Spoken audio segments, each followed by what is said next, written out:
a gente decidiu, enquanto movimento de mulheres, ter uma ação radical, uma ação concreta pela vida das mulheres, e decidimos ocupar um prédio para construir uma casa de referência para mulheres vítimas de violência doméstica e seus filhos. E isso foi muito inspirado também nas companheiras de Minas Gerais, que fizeram essa ocupação no 8 de março, justamente nesse sentido também da gente aqui, né, de não fazer só apenas, né, atos, passeatas, enfim, mas realizar uma ação concreta. Então já faz mais de um ano que a gente vem realizando essa atividade de apoio a mulheres de violência doméstica e muito mais que isso, né? Porque o nosso propósito enquanto movimento de mulheres é organizar as mulheres trabalhadoras pela sua liberdade e pela destruição desse sistema capitalista e pelo socialismo, né? Porque a gente não acredita que é possível a libertação da mulher e da classe trabalhadora debaixo desse sistema de exploração, né? A opressão que a gente sofre enquanto mulheres, o racismo, enfim, são opressões que servem para nos dominar e para manter o sistema de exploração, né? A opressão das mulheres é muito interessante no sistema capitalista. De pagar menos para as mulheres trabalhadoras, são as que estão principalmente nos postos de trabalho terceirizados, né? Somos agredidas, violentadas. O próprio estupro é uma forma de dominação, porque te humilha, né? A forma de humilhar as mulheres para que não possam lutar. E somos mais de metade da população do país. Imagina todas as mulheres organizadas lutando por derrubar esse sistema. Então isso impõe medo. Então, obviamente, a organização das mulheres, as mulheres tomarem um espaço, ocuparem um espaço, impõe medo ao Estado, né? Por mais que esteja fazendo um serviço que o Estado não faz, porque em Porto Alegre tem uma casa-abrigo que acolhe 11 mulheres, né, num nível de denúncia, que são 50 casos de denúncias por dia, só em Porto Alegre, né? Tem uma casa para abrigar 11 mulheres. O próprio Estado nos encaminha mulheres vítimas de violência e, por isso, foi obrigado, depois de 3 tentativas de reintegração de posse, foi obrigado pela nossa luta a negociar. Então, nós estamos num processo de manutenção da casa até maio de 2018 e um processo de negociação para encontrar um outro imóvel com a Prefeitura e com o Estado. Não tem ilusão, né? É no meio da pressão também, com o Estado e com o município, que esse acordo vai sair.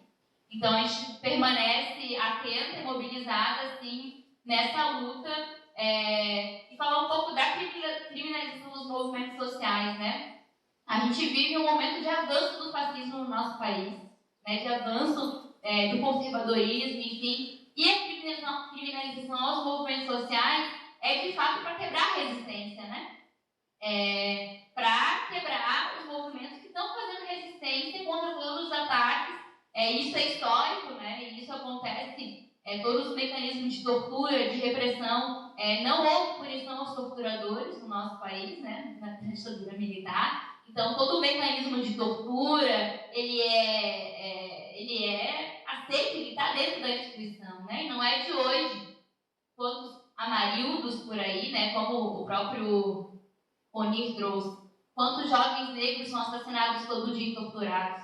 A própria violência contra a mulher. As mulheres são assassinadas, mas antes de serem assassinadas são torturadas, né?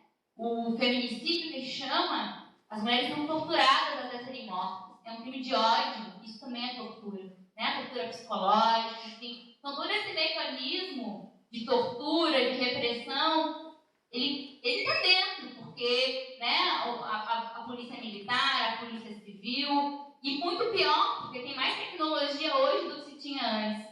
Então, não houve punição aos torturadores da ditadura, não houve, e todo esse processo de democratização, né? A gente fala democracia para quem? Chegou para quem? Que democracia é essa enquanto as mulheres continuam sendo assassinadas, enquanto os jovens negros continuam sendo assassinados.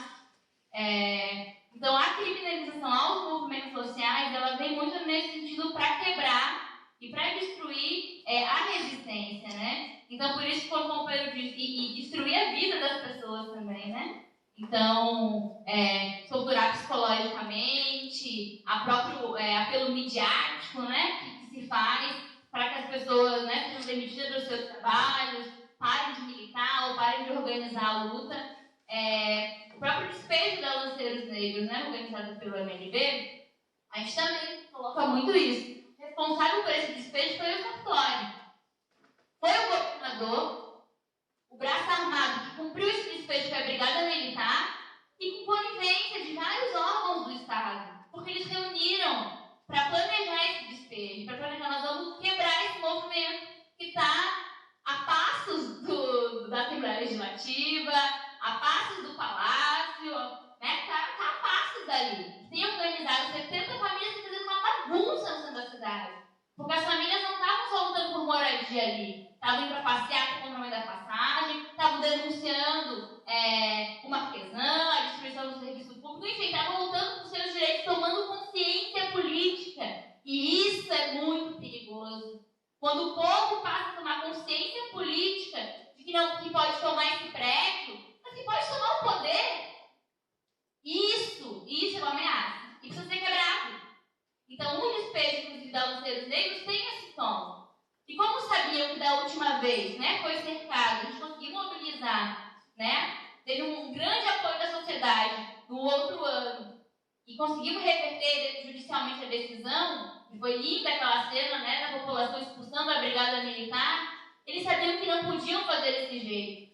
Que tinha que chegar arrombando a porta, tinha que chegar atirando, mesmo que tivesse milhares de câmeras filmando, pouco importa. Está legitimado. Não vai acontecer nada. Um ou outro brigadiano vai ser escolhido, vai ser intimado, vai ser... Mas os mandantes estão ali. Não vai acontecer nada com o Sartori, não vai acontecer nada com o comandante, então eles estão tranquilos. Está legitimado esse mecanismo de violência. Que a gente sempre disse, né? O que aconteceu na Lanceiros é que acontece também na periferia todos os dias. Porque uma ocupação em que ninguém vê, e que não tem filmagem, que não tem registro, acontecem coisas piores, né? Porque se com câmera, todo mundo vendo, no centro da cidade acontece isso, que aconteceu com Lanceiros Negros, então, toda essa violência, esse clima de medo, né? A gente constrói um jornal chamado Jornal Verdade, e tem uma matéria aqui muito, muito boa desse mês, que uma companheira, a Melinha Teles, ela foi uma das vítimas, né, da ditadura, foi torturada, enfim, e fundadora da Comissão de Familiares e Mortos Desaparecidos Políticos, ajudou muito nessa procura, né, pelos desaparecidos políticos, e ela tem uma frase aqui da matéria que diz: a ditadura é um terrorismo de Estado, em que as pessoas vivem sob o medo, né? O medo, esse medo, né, que o companheiro trouxe aqui, é um mecanismo de tortura, é um mecanismo para, enfim, nos apassivar ou tentar quebrar os movimentos para que a resistência não aconteça, né? Então, justamente nesse momento, né, de avanço do fascismo, do conservadorismo e dos ataques aos direitos sociais, né, da classe trabalhadora, das mulheres, a gente precisa, enquanto movimento social, estar muito articulado, né? E ter um trabalho de massa muito grande.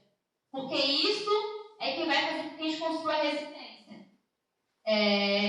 Porque, como foi dito, né, a gente teve uma greve geral, que não foi greve geral, foi desmarcada, aí contra a reforma da Previdência, enfim, nós precisamos ter a capacidade de mobilizar milhares de pessoas na rua, para lutar não só contra esse governo, não só contra o Temer, contra o Sartori, contra o Marquesan, mas contra o sistema capitalista, porque ele vive de fome, ele vive de miséria.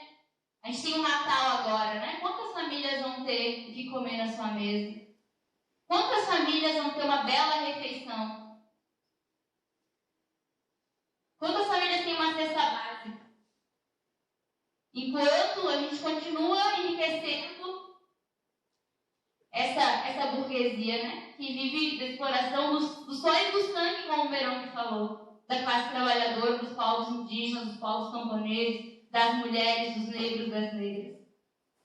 Então a gente precisa se organizar para tomar o poder, né, construir uma outra sociedade livre da exploração, e para isso precisamos ter muito trabalho, muita articulação também, nesse momento de combate ao fascismo, ter muita solidariedade também aos companheiros. O que acontece com os companheiros da FAG é muito sério.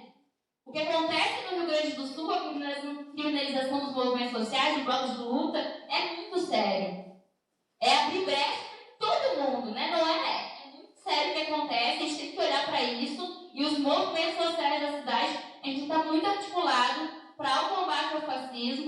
e para ter essa solidariedade para que a gente possa se proteger também, né? Ter essa rede de segurança, enfim. E é isso, assim, para terminar, a gente precisa se organizar, a gente, quanto mulheres, do movimento Mulheres ao Gabinário, acredita na transformação radical da sociedade, uma sociedade sem exploração, em que a gente possa viver dignamente, em que tudo que a gente produza sirva de fato para o nosso bem-estar e não como acontece hoje, né? Que é uma sociedade socialista.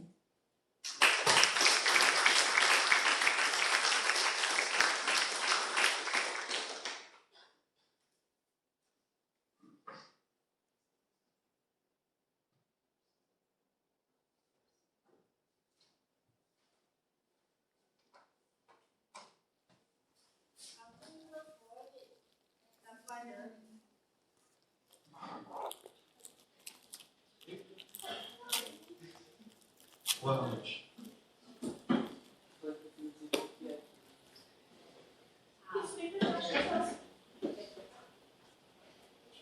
Tem uma pasta que é Leonardo, está dentro dessa pasta.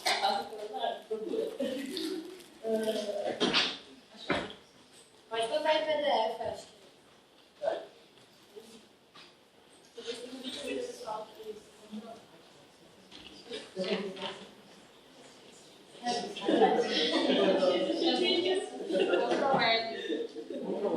Obrigado.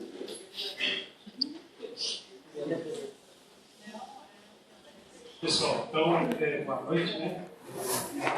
Meu nome é Leonardo Pérez, eu sou morador de uma ocupação urbana lá em Belo Horizonte, Minas Gerais. Faço parte da coordenação nacional do MLD e também sou da Comissão Nacional da Unidade Popular, da UPEG. Queria agradecer o convite, né, para estar aqui. Já estaria aqui para outras atividades e agora poder também falar nesse tema aqui. Então, como tem pouco tempo, já queria começar. Para poder falar da criminalização, primeiro a gente pega os aspectos da conjuntura, da situação política que a gente vive hoje e econômica.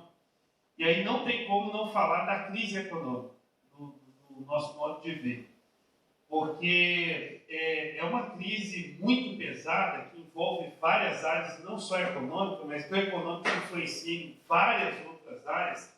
Então a gente passa também por uma crise política, social, cultural, né, ambiental, sobretudo. Uma vez aqui, o companheiro que nos antecedeu trouxe essa questão também dos povos indígenas. Enfim, então é uma situação muito séria que ela vai mexer com tudo na sociedade. E a gente está num momento de grande concentração e centralização de capital, cada dia na mão de menos gente. Então isso também vai ter um efeito, porque cada dia menos gente domina mais e vai fazer de tudo para garantir a manutenção dessa dominação. Então isso também é uma questão muito séria. E é o período desde a Segunda Guerra que os salários estão mais achatados e que tem mais vítimas de guerras. Então, a gente fala de criminalização, milhões de pessoas no mundo hoje estão submetidas a guerras, né? Então, é o período que a gente tem, por exemplo, mais refugiados de guerra desde a Segunda Guerra Mundial. Então, é uma situação bastante séria. E que as mulheres são as primeiras vítimas, e aí a companheira que me antecedeu já relatou bastante esse problema, como que está colocado. Só essa definição de força produtiva, para a gente poder entrar nessa questão também, porque no marxismo a gente aprende que é a combinação da força de trabalho humana com meios de produção, instrumento, objeto de trabalho, tecnologia, enfim. E onde eu quero chegar? São as forças usadas para controlar e transformar a natureza, com vista à produção de bens materiais. Mas a principal força produtiva é o próprio ser humano. Então isso é uma questão muito séria, porque nesses períodos de crise, uma das coisas que o capitalismo tem que fazer é destruir força produtiva, para poder garantir condição de sua manutenção. E se nós somos as principais fatores da força produtiva, evidentemente nós vamos ser as principais vítimas do processo de destruição dessas forças.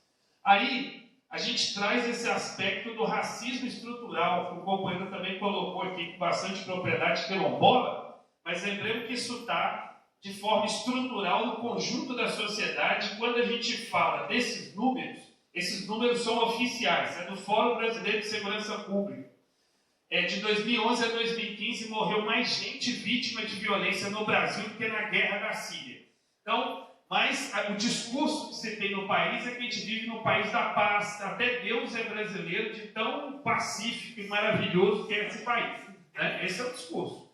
Mas o que a gente vê é que há uma guerra não declarada. Então, a questão que eu acho que é muito séria, porque não deu oportunidade nem dessa turma sabendo que está em guerra, então pega em arma, se organiza, resiste, não teve essa oportunidade. E lembrando que a maioria esmagadora dessas pessoas que são assassinadas são uma seleção de cor da pele e por local na sociedade onde elas estão, fundamentalmente pela cor da pele que elas têm. Então, a maioria, inclusive, vão ser jovens negros assassinados nesse processo de ampla violência, e que uma parte dela é a violência do Estado ou da omissão do Estado para poder gerar esse genocídio que está acontecendo.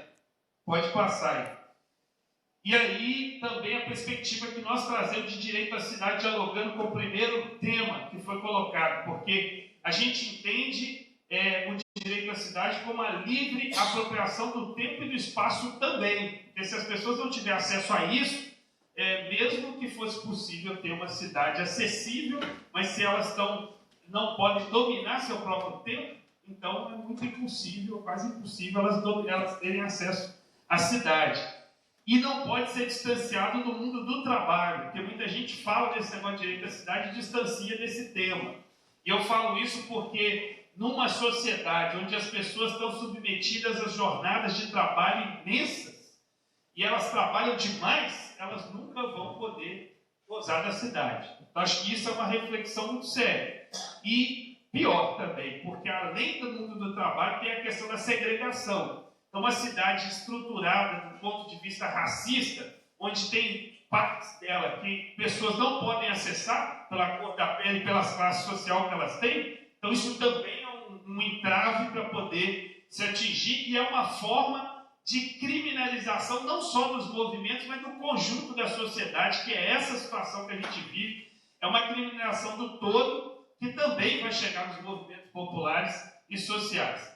E a ótica que a gente está vivendo, pode passar, ela é numa época que era possível estar diminuindo a jornada de trabalho, está sendo de aumentar a jornada, e a reforma da Previdência Trabalhista já vem nesse sentido, de atender os interesses do capital financeiro e superexplorar as pessoas. Aí, entrando mais no tema da criminalização, também a gente traz a questão do golpe institucional que aconteceu no Brasil, que retirou a presidenta que foi eleita.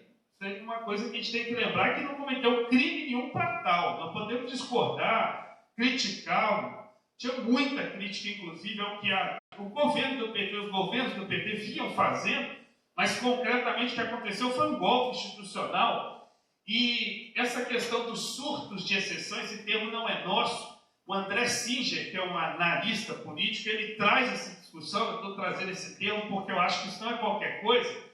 Se você tira uma presidenta com 54 milhões de votos, que não cometeu crime, imagina o que a partir dessa exceção que é feita, o que isso não vai gerar no conjunto da sociedade.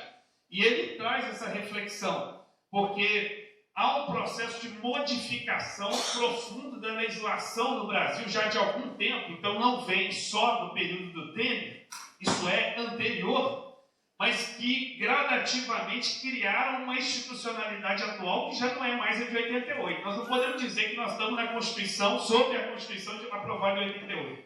Nós estamos num processo já que é outra coisa, que não é ainda uma ditadura, por exemplo, militar, mas também não é a Constituição Cidadã de 88. Então é uma situação bastante séria. E lembrando que esse ano nós vivemos grandes ciclos de manifestação, de lutas. E acho que uma coisa que é muito séria, inclusive é importante lembrar o março, né, que começou com as manifestações das mulheres, muito maiores do que os outros anos, e seguem-se as outras lutas, e que culminam na greve geral, que foi a maior greve geral, né, que teve no país. Então, esse processo, o que a gente teve de comum? Um grande processo de repressão. Inclusive, a manifestação de Brasília, que eu não sei aqui quem estava lá, mas uma parte aqui deve ter participado daquele processo, e viu o imenso aparato militar que foi usado contra os movimentos, apesar de uma parte daqueles policiais não ter a disposição para poder empregar todo aquele aparato contra as pessoas que estavam lá, e foi necessário acionar o exército, inclusive. Ele entrou na jogada numa coisa que há anos não era acionada contra diretamente movimentos sociais organizados, já vem se fazendo isso nas favelas do Rio, mas contra os movimentos populares isso ainda não tinha sido implementado desde a ditadura e foi feito de uma forma bastante séria. E esse aumento da repressão, uma coisa também para a gente considerar, que o aparato militar hoje que está na mão das polícias militares, aqui a brigada militar, é de fazer inveja da ditadura, de tanta força, de tanto, inclusive, coisas que a gente acaba meio que naturalizando, bomba de gás lacrimogêneo, de efeito moral, que inclusive prejudica a saúde concretamente das pessoas, e isso hoje é usado de forma indiscriminada pelas forças de repressão. E, peraí rapidinho, cresceram nesse último período também, junto com a questão das lutas das cidades, também cresceu as chacinas no campo. Inclusive esses dados aí são da Comissão Pastoral da Terra, que de 2015 para 2016 aumentou e muito o número de assassinatos de pessoas que foram envolvidas diretamente em conflitos em áreas urbanas. Pode passar. Inclusive aí tem um quadro, você vê não só assassinato, mas tentativas de assassinato, ameaça de morte, agredido, preso, isso tudo, e veja que de 2016 isso aumenta muito e foi justamente o ano que vem o golpe institucional. Os números não estão fechados de 2017, mas só no primeiro trimestre de 2017 o número de assassinatos já chegou perto do que foi o ano todo de 2016. Então, esse golpe institucional ele tem um aspecto também de aumento imenso da violência contra os movimentos populares. E aí, a gente traz, inclusive, um aspecto, inclusive solidarizando com os companheiros da Federação Anarquista aqui Gaúcha, e a gente, inclusive, tinha feito uma nota já desde lá, solidarizando com os companheiros, e a gente vive um processo de repressão em todos os campos da luta. Esse aí é um exemplo de uma ocupação que o MLB fez na cidade de Mário Campos, na região metropolitana de Belo Horizonte, que eu não sei se vocês já tiveram notícia, uma menina de 14 anos tomou um tiro de bala, que até hoje a gente tem dúvida se realmente era bala de borracha, dado a 1,5 metro pela Polícia Militar de Minas Gerais. Foi uma tentativa de assassinato dela e de outras pessoas que estavam em torno. Essa menina é militante do movimento, até hoje, inclusive, uma menina muito firme, moradora da ocupação que eu moro, inclusive, e ela vai fazer tratamento ainda durante 6 anos, fruto desse tiro que ela tomou. Ela perdeu 6 dentes diretos e depois mais 2 posteriores, e ela está fazendo agora um tratamento. A gente, inclusive, fez uma campanha na internet para poder conseguir o financiamento desse tratamento dela até o Estado fazer a reparação, porque nós estamos exigindo a punição dos policiais, dos comandantes, e inclusive a reparação do Estado em relação ao que aconteceu com ela. E esse vídeo, que eu acho que não dá tempo, mas depois, se vocês quiserem acessar para ver, esse vídeo teve, dela tomando esse tiro, teve, que a gente conseguiu monitorar, 13 milhões de pessoas viram esse vídeo no Brasil.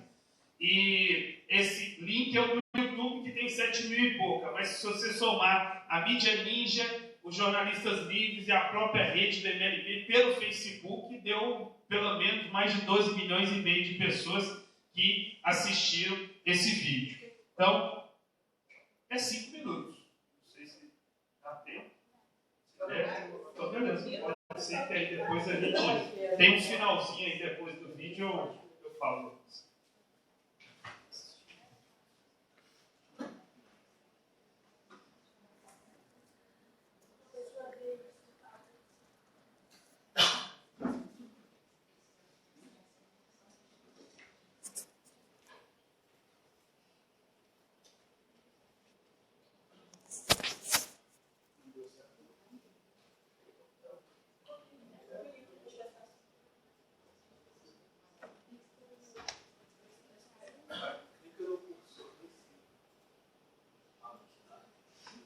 Aí.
O senhor está falando que existe um crime, não existe crime. Não existe. Se, em tese, existisse um crime, seria um crime de injúria pessoal capturado com 6 meses a 1 ano. Isso cai na Lei 9.099, que, no artigo 69, fala que não alterar a lei de seja para o TCO, marca o menor. Quem define isso não. Sem contar, o presidente da Comissão de Direitos Humanos da ONU informou que o secretário de Segurança Pública já está ciente da situação. Não é para retirar, porque vai dar problema para você. Por quê? A família já escreve esses amigos aqui. Só falando com eles. Estão aqui há dias. E outra, pode pensar para qualquer família da região que não havia posse e propriedade posse completamente distintas. Não havia posse, você não exerceu por ninguém antes. Então, como que há esbulho de uma posse que não existe? Propriedade e posse são coisas distintas.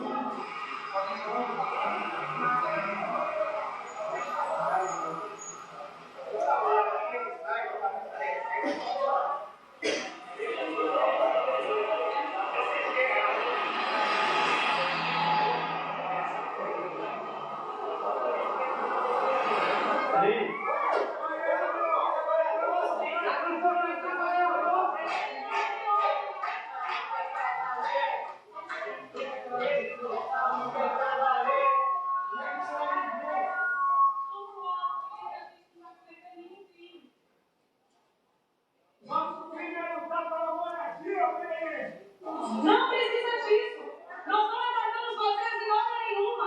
Não precisa disso. A minha filha está aqui dentro. Tem criança aqui. Comandante, eu peço que o senhor aguarde os advogados das comissões de direitos humanos e apoio ao movimento social da OAB já entraram no habeas corpus preventivo no habeas corpus no Tribunal de Justiça. Peço que o senhor aguarde, tem a sensatez de aguardar, porque pode vir uma ordem judicial para resguardar essas famílias. Não faça essa bobagem.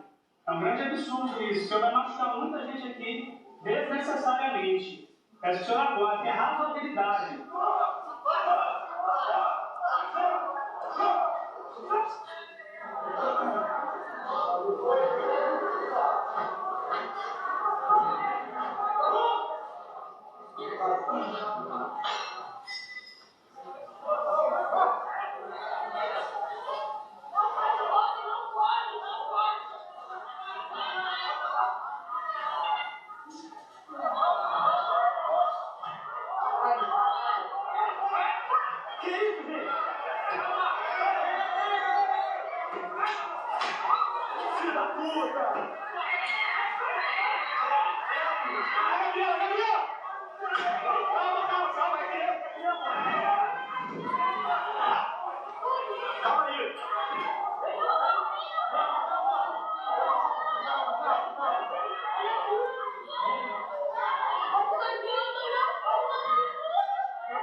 fascismo.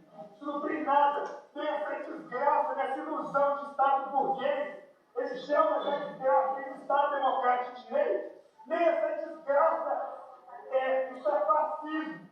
Entendeu? Isso é uma violência contra os povos que se organizam.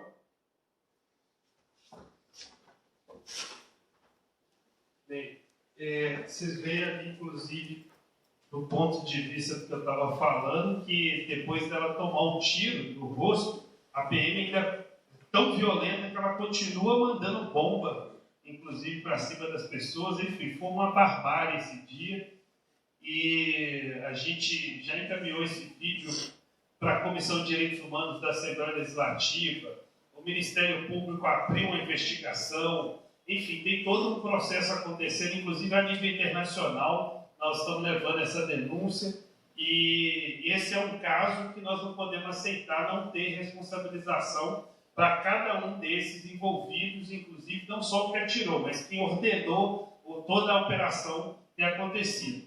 Depois disso, inclusive, ele fez uma pressão grande na sociedade, e aí esse despejo foi mais um que aconteceu sem ordem de reintegração de posse, então um negócio absurdo, que começou a ficar natural no estado de Minas Gerais ter reintegração de posse sem ordem judicial.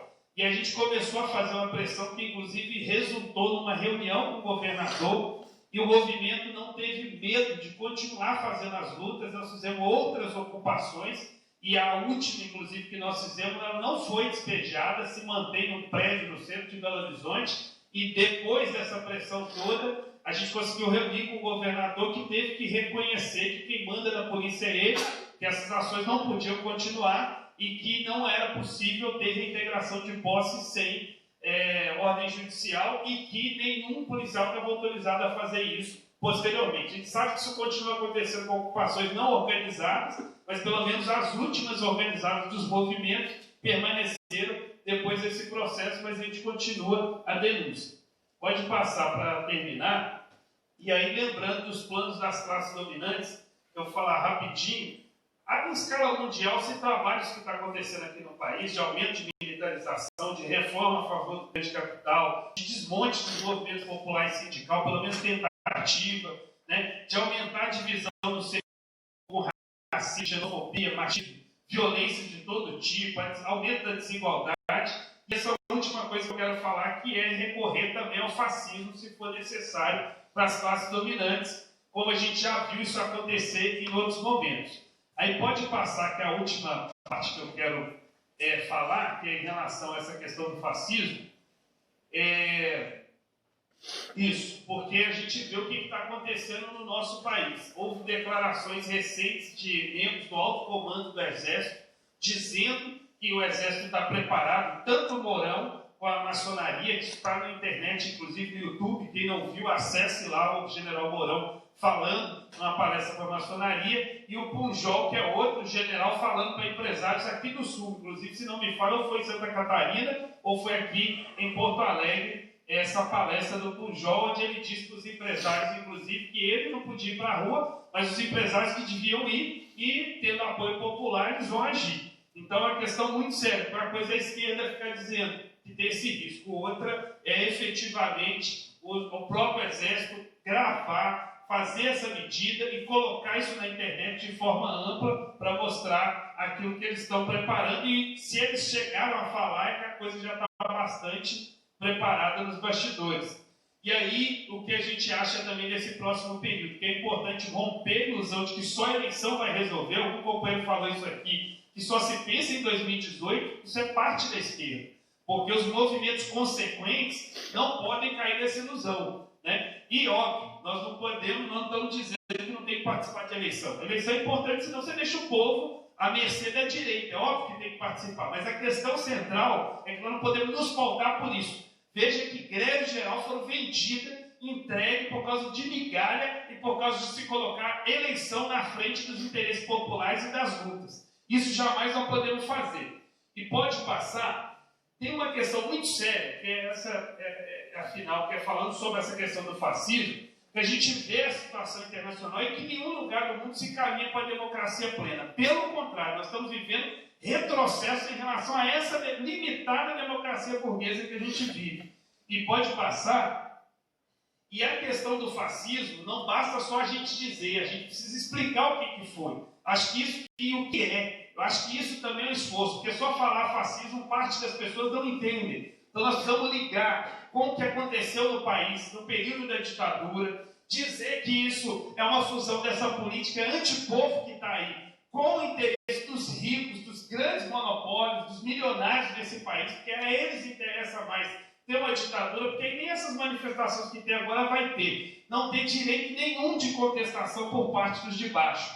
E pode passar, e lembrando, eu não vou nem falar disso por causa do tempo, mas acho que essa parte de baixo é importante, resgatar as concepções marxistas do que é o Estado, que é fruto de contradições inconciliáveis entre as classes sociais, e é uma máquina de dominação de uma classe ou de algumas classes sobre outras. Então, acho que isso também é uma coisa importante, porque se esqueceu disso nesses últimos 12 anos aí, falando que era possível sentar o empresário, os pobres, e que todo mundo ia ser feliz no país, e você viu o que aconteceu.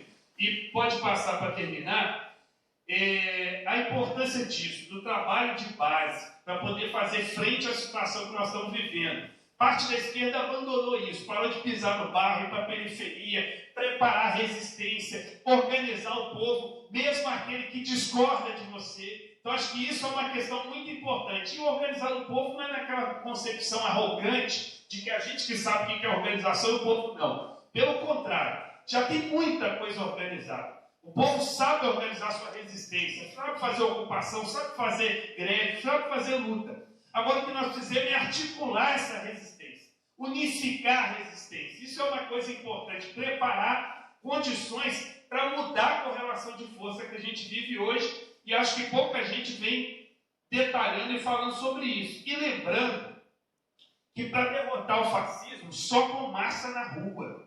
Historicamente, porque tem muita gente falando de Antifa. Antifa de verdade é milhões de trabalhadores na rua. Só esse tipo de coisa que pode derrotar o fascismo. A história nos mostrou isso. Aí, um grupo de militantes lá junto e falar, nós vamos derrotar os grupos. Não vai, nós vamos ser massacrados. Nós precisamos dialogar com milhões para poder ter capacidade de derrotar essa ofensiva da extrema-direita que está em curso. E que cresce no mundo, mas ao mesmo tempo cresce as lutas. Cresce a organização popular também. Então acho que é o momento da gente refletir sobre isso e preparar as condições para não deixar essa ofensiva reacionária e antipovo vingar no nosso país. Então tinha mais coisas, mas não dá tempo. É isso aí. Aí só algumas reflexões. Pode terminar com a frase que acho que a companheira também falou da questão do socialismo, e eu reforço a importância que tem da gente pensar na superação do sistema que a gente vive, porque esse sistema não vai garantir condições de avanço e possibilidades de melhoria das condições de vida para a maioria da população. Então é isso aí.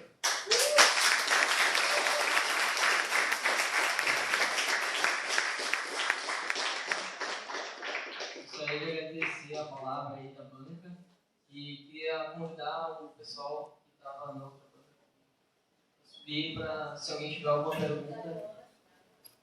Eu tenho ouvido. A gente vai primeiro botar o vídeo.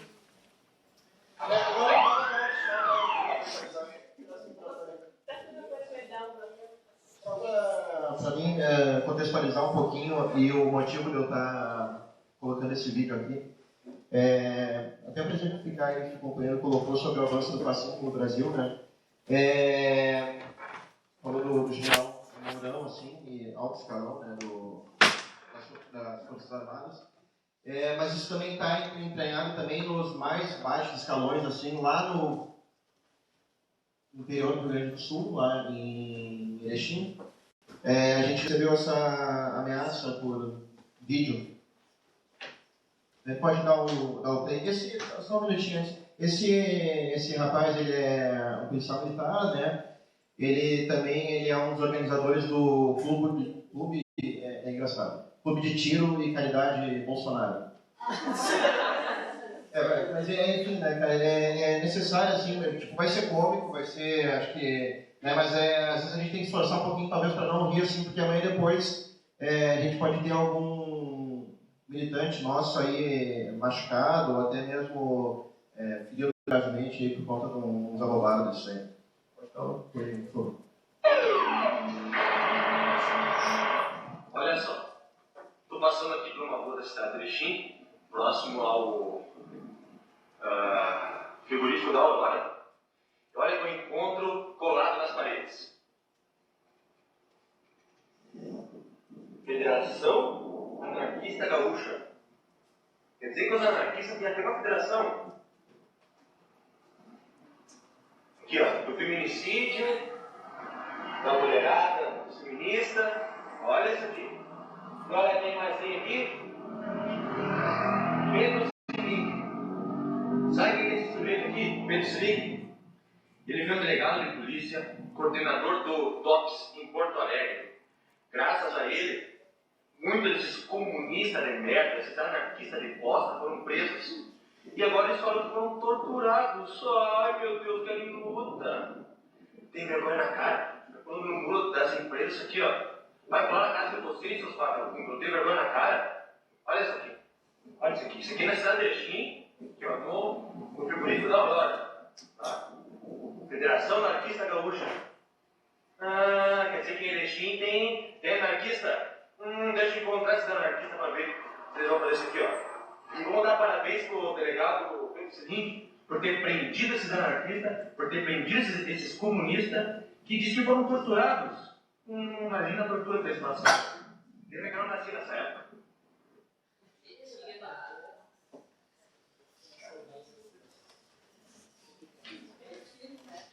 Alguém tem alguma pergunta?